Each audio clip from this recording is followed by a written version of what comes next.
Hello students, आज हम नया चैप्टर स्टार्ट करेंगे वसा यानी कि लिपिड्स। हम सबको मालूम है कि हमारे शरीर में ऊर्जा प्रोटीन भी देता है, कार्बोहाइड्रेट भी देता है और वसा भी देता है। अब हम वसा की अगर बात करते हैं तो हमारे शरीर को सबसे अधिक ऊर्जा जो है वसा से मिलती है। यानी कि अगर हम बात करें प्रोटीन की तो 1 ग्राम प्रोटीन हमें 4 कैलोरीज देता है। उसी तरह से कार्बोहाइड्रेट भी 1 ग्राम कार्बोहाइड्रेट हमें 4 कैलोरीज देता है। लेकिन जब वसा की बात आती है तो वसा हमें 1 ग्राम वसा जो होती है हमें 9 कैलोरीज देता है। वसा जो है उसमें 3 तत्व होते हैं, कार्बन, हाइड्रोजन एंड ऑक्सीजन। इसमें ऑक्सीजन जो होता है उसकी मात्रा कार्बन और हाइड्रोजन से कम होती है, इसीलिए ही ये एनर्जी जो है ज्यादा देता है, बिकॉज इसमें ऑक्सीजन कम होता है।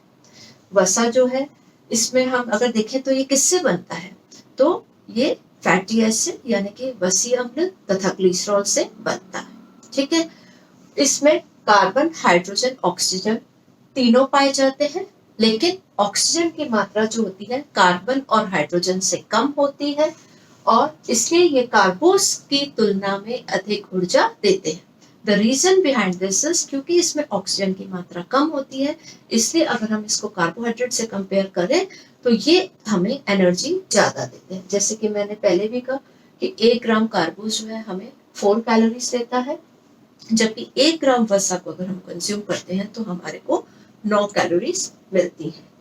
ये अगर हम वसा की बात करें तो ये चिकनाई युक्त होता है और ये जल में हम कहें तो ये अघुलनशील होता है, it's not soluble in water. और कार्बनिक द्रव जो होते हैं उसमें ये घुलनशील होता है। ठीक है, वसा हम कह सकते हैं कि it's a type of Easter और ये ग्लिसरॉल और फैटी एसिड से बनता है। अब हम बात करेंगे वसा की रासायनिक संगठन, what is it's chemical structure. Chemical structure जैसे कि मैंने कहा कि ये ग्लिसरॉल और फैटी एसिड से मिलकर बनता है, यानी कि जब इसका पाचन होता है तो it's converted into glycerol and fatty acid.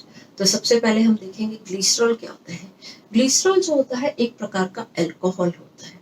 ठीक है, और ये जितने भी वसायुक्त पदार्थ होते हैं सब में ग्लिसरॉल पाया जाता है और इसमें कार्बन के 3 अणु होते हैं। इसकी जो मेन कैरेक्टरिस्टिक्स है इसमें कार्बन के 3 अणु होते हैं। अब हम बात करें फैटी एसिड की। फैटी एसिड्स जो होते हैं उसमें एक कार्बन की लंबी श्रृंखला होती है, there is a long chain, उसमें 4 से लेकर 22 कार्बन तक हो सकते हैं। कार्बन के साथ हाइड्रोजन के जुड़ने की स्थिति में लेकिन अंतर होता है, because there are different type of fatty acids. तो उसमें कार्बन के साथ जो हाइड्रोजन जुड़ रहा है वो डिफरेंट होता है, उसके अकॉर्डिंगली ये डिफरेंट टाइप्स के होते हैं। वैसे अगर हम मुख्य रूप से देखें तो ये 2 प्रकार के होते हैं। Fatty acids are of 2 type, हम एक कहेंगे सैचुरेटेड दैट इज कॉल्ड संतृप्त और दूसरा है अनसैचुरेटेड दैट इज असंतृप्त। सिंपल शब्दों में हम कहते हैं कि एक तेल होता है और एक वसा जो जमा हुआ होता है। जो वसा होती है वो अगर आप देखें तो वो 20 डिग्री सेंटीग्रेड में जम जाता है, जिसमें हम देखें तो घी का हम एग्जाम्पल ले सकते हैं। लेकिन जो ऑयल्स आपने देखे होंगे वो हमेशा वो जो है वो लिक्विड फॉर्म में पाए जाते हैं। अब हम फर्स्ट डिस्कस करेंगे what is saturated fatty acids. तो सैचुरेटेड फैटी एसिड मैंने जैसे कहा वसा होती है और ये तापमान में 20 डिग्री सेंटीग्रेड के बाद ये जमी हुई अवस्था में हमें पाए जाते हैं और ज्यादातर हम इसमें घी का एग्जाम्पल ले सकते हैं। इसमें प्रत्येक कार्बन से 2 हाइड्रोजन जुड़े रहते हैं। इसकी जो रासायनिक संगठन है संतृप्त फैटी एसिड्स का या वसीय अम्ल का, इसमें प्रत्येक कार्बन से 2 हाइड्रोजन जुड़े रहते हैं। पहले कार्बन पर CH3 समूह जुड़ा रहता है और अंतिम पर कार्बोक्सिल होता है इसका COOH। ठीक है, सभी एक बंध एक सिंगल बॉन्ड द्वारा जुड़े रहते हैं और ये सामान्य तापक्रम में ठोस अवस्था पर रहते हैं। अब अगर हम इसके एग्जाम्पल्स की बात करें, आपको मैं इसके बहुत से एग्जाम्पल्स बताऊंगी जो कि तापक्रम पर आपको जमे हुए मिलेंगे। तो सबसे पहला आप देखें तो मक्खन, मक्खन में एक फैटी एसिड जो होता है उसे बोलते हैं न्यूट्रिक एसिड। इस न्यूट्रिक एसिड की वजह से मक्खन में एक विशेष प्रकार की गंध आती है, और आपने देखा होगा मक्खन जो है वो जमी हुई अवस्था में रहता है।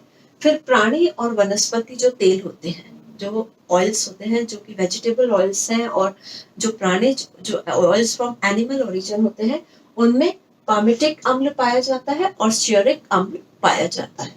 देन मूंगफली में आर्किडिक अम्ल पाया जाता है, और नारियल के तेल में क्रैमिलिक अम्ल पाया जाता है, और मक्खन में भी क्रैमिलिक अम्ल भी पाया जाता है। तो these were the example of your saturated fatty acids.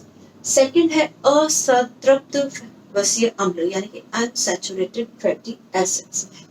इसमें क्या होता है कि हाइड्रोजन की अपेक्षा हाइड्रोजन के जो अणु होते हैं वो कार्बन की अपेक्षा कम होते हैं, इसलिए कार्बन जो है डबल बॉन्ड द्वारा जुड़ा रहता है, जबकि सैचुरेटेड में सिंगल बॉन्ड द्वारा जुड़ा रहता था, इसमें डबल बॉन्ड द्वारा जुड़ा रहता है। और ये सामान्यतः द्रव्य के रूप में हमारे शरीर में जो अगर हम देखें तो इसका जो फॉर्म होता है that is in the liquid form, ये जमते नहीं है, ये ऑयल के रूप में पाए जाते हैं। इसके एग्जाम्पल है, एक तो है पामिटोलिक जो मक्खन व बीजों का तेल में होता है। देन ओलिक सभी तेल और वसा में ये पाया जाता है। Then arachidonic and linoleic, these are the example of unsaturated fatty acids. अगर हम लिनोलिक की बात करें तो ये त्वचा के रोग के उपचार के लिए इसका काम होता है।